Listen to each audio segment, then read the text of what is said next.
As to that count, how do you plead? Guilty, sir.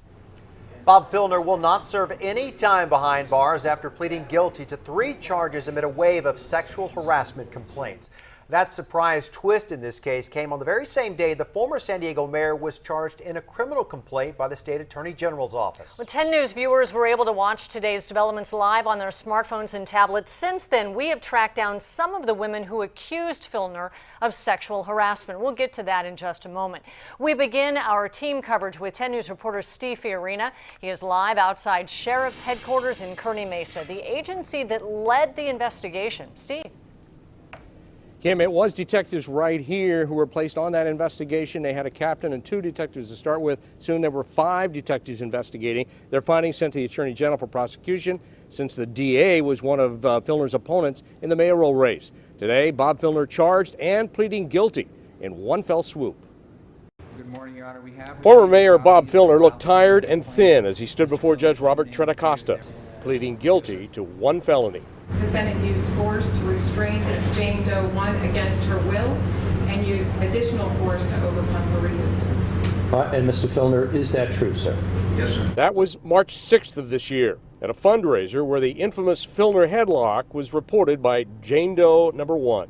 He kissed her on her lips without her consent. There were 2 misdemeanor pleadings. Jane Doe number 2 said he forcibly kissed her on the lips in April at a Meet the Mayor event. Just before the picture was taken, defendant grabbed Jane Doe 3's buttock.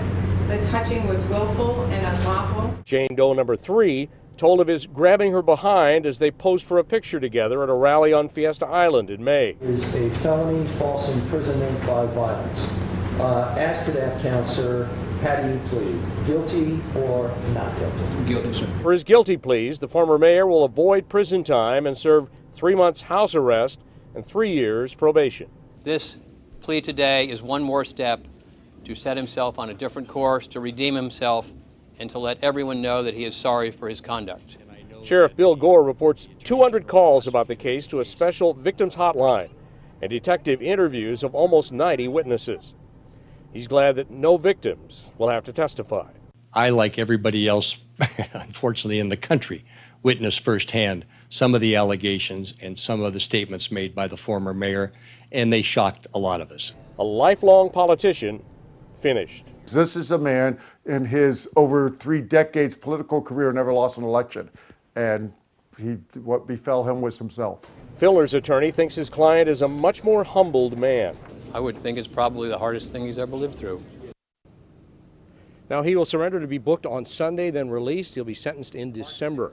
As for the timing of all this, a grand jury was supposed to start hearing testimony tomorrow. That could have gone for weeks and cost taxpayers a lot of money, so the AG's office is very happy to get this plea done today. Live at Sheriff's headquarters, Steve Fiorina, 10 News.